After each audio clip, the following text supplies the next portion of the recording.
विवेक पटेल ब्लॉग्समध्ये आपलं स्वागत आहे. तर मित्रांनो, आज आपण आलो आहे अंबरनाथ येथील शिवमंदिराला भेट देण्यासाठी. तर हे जे शिवमंदिर आहे ते खूप ऐतिहासिक आणि प्राचीन आहे, ज्याचं बांधकाम 1060 साली झालं आहे असा उल्लेख आहे. आणि हे जे मंदिर आपण पाहतो, ही वास्तू आपण पाहतो, ही पांडवकालीन आहे. चला तुम्हाला दाखवतो तुम्ही इथपर्यंत कसं पोहोचू शकता.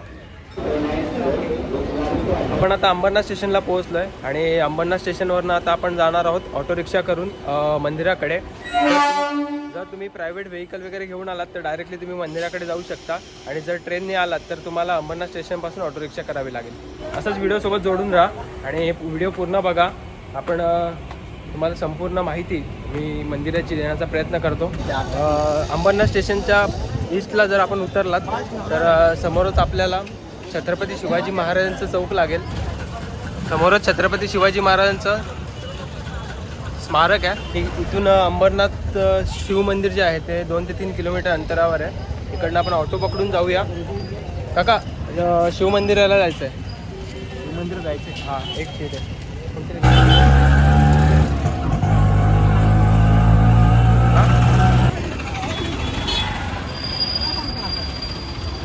प्राचीन शिवमंदिर अंबरनाथ. सो ऑटोमधून आता आपण निघालो आहे आणि थोडं पुढे चालत चालत आपल्याला मंदिराच्या गेटवर आपल्याला ऑटोवाल्याने सोडलं आणि 20 रुपये घेतले. तर हे जे मंदिर आहे शिवमंदिर, त्याला शिवालय म्हणून सुद्धा प्रसिद्ध आहे आणि खरंच खूप सुंदर मंदिर आहे.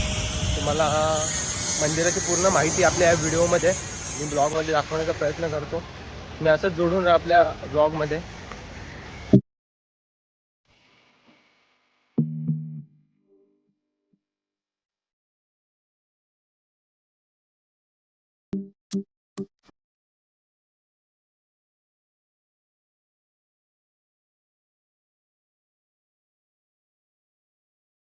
मंदिराचा इतिहास जर आपण पाहिला तर हे खूप प्राचीन मंदिर आहे आणि खरं तर 1000 वर्षापूर्वीचं हे मंदिर आहे.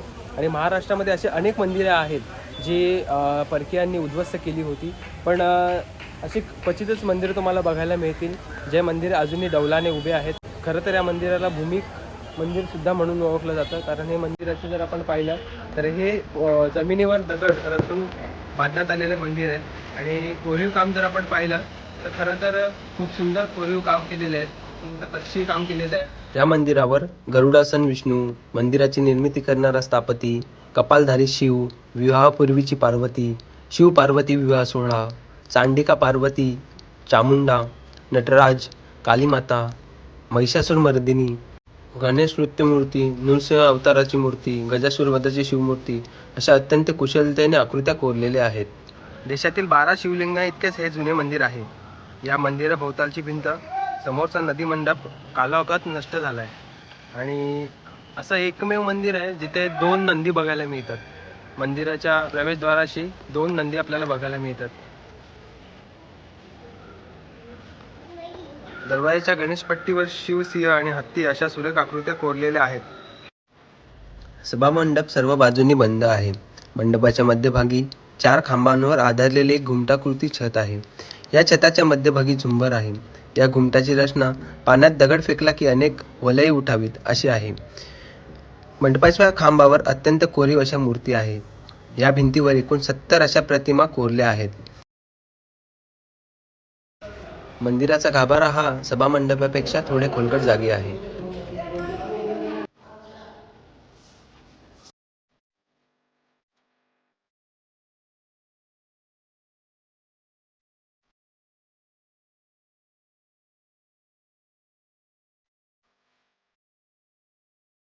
खूप सुंदर मंदिर आहे आणि जर मंदिराचा विचार केला तर हे 11व्या शतकातील मंदिर असावं. आपण जी पाहतोय ती गुहा आहे. म्हटलं जातं ही गुहा पंचवटीला निघते, ती सध्या बंद करण्यात आलेली आहे. आणि आपण जे समोर पाहतोय ते मंदिर आहे. मंदिराच्या शेजारी छोटासा तलाव आहे आणि तिथे कासव बघायला मिळतात. त्याच्या बाजूलाच छोटी छोटी शिवलिंग आणि मंदिराच्या बाजूला आपण पाहिलं गणपतीचं मंदिर आहे आणि खरंच खूप सुंदर मंदिर आहे.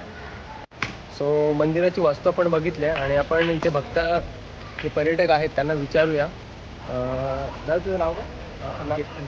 कैसा लगा मंदिर? मंदिर बहुत अच्छा प्राचीन काल से मंदिर है और काफ़ी टाइम से यहाँ पे दर्शन करने के बाद जो सुकून मिलते हैं वो बहुत अलग है। आप बाइक पे मिलते हैं। हर बार आते हो? मैं हर वीक में आता हूँ। जब भी टाइम मुझे मिलता है, कहीं भी टाइम स्पेंड करना रहता है, मैं यहीं पे आता हूँ। इकडे खूप सारे पर्यटक येत असतात आणि भक्तगण येत असतात आणि खरंच हे खूप सुंदर मंदिर आहे. तुम्ही सुद्धा या मंदिराला व्हिजिट द्या. आणि हे मंदिर जे आहे ते खूप प्राचीन आणि पुरातन काळातील आहे. असं म्हटलं जातं हे मंदिर पांडवांनी एका दिवसामध्ये बांधलं आणि यानंतर या मंदिराची जे आपण विचार करतो ते 11वे शतकातील हे मंदिर आहे आणि खरंच खूप सुंदर मंदिर आहे. या मंदिरामध्ये आता जर कालाघोताने विचार केला तर मंदिराचं फक्त सभागृह, मंडप आणि गर्भगृह राहिलेलं आहे. आणि मंदिराचंच जर आपण पाहिलं तर मंदिराच्या बाजूने एक ओढा जातो.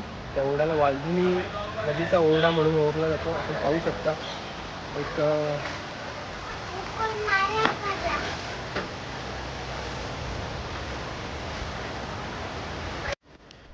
अंबरनाथ शहराचे भूषण आणि लाखो भाविकांचे श्रद्धास्थान असलेले प्राचीन शिव मंदिर म्हणजे स्थापत्यकलेचा एक अद्भुत आणि अप्रतिम नमुना असल्याचे सांगितले जाते. शिलाहार राजघराण्यातील मामवानी राजाच्या काळात इसवी सन 1060 मध्ये हे मंदिर पूर्ण झाल्याचा उल्लेख मंदिरावरील शिलालेखावर आढळतो. सांस्कृतिक वारसा म्हणून जगभरातील ज्या 218 कलासंपन्न वास्तू युनेस्कोने जाहीर केल्या त्यामध्ये महाराष्ट्रामधील अंबरनाथच्या या प्राचीन शिवमंदिराचा समावेश आहे. उत्तर कोकणावर राज्य करणाऱ्या शिलाहार राजघराण्यातील चित्तराज याने 1022 ते 1035 या काळात हे शिवालय उभारण्यास प्रारंभ केला आणि इसवी सन 1060 ते 1061 मध्ये चित्तराजाच्या धाकट्या भावाच्या मामवानी राजाच्या काळात या मंदिराचे बांधकाम पूर्ण झाले. घराण्याचे मूळ नाव अमरनाथ असे होते, ज्याचा अपभ्रंश होऊन ते अंबरनाथ झाले. या मंदिरावर मध्य प्रदेश, गुजरात आणि कर्नाटकच्या शैलीचा प्रभाव पडला आहे असे सांगितले जाते.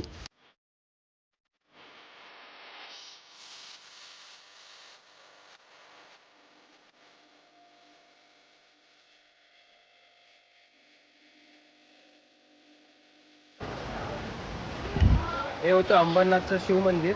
आणि जर तुम्हाला व्हिडिओ आवडले असेल तर व्हिडिओला नक्की कमेंट करा आणि आम्हाला कळवा कमेंट बॉक्समध्ये की व्हिडिओ कशी होती. आणि तुम्ही जर या प्लेसला व्हिजिट केली असेल तर तेसुद्धा आम्हाला नक्की कळवा हे मंदिर कसं आहे. आणि खरंच असंच आपले व्हिडिओ बघत राहा आणि आपल्या चॅनलला सपोर्ट करा. रोहित पटेल ब्लॉग्समध्ये हा व्हिडिओ मी इथे संपवतो. व्हिडिओ पुन्हा एकदा नव्या व्हिडिओसोबत बघा.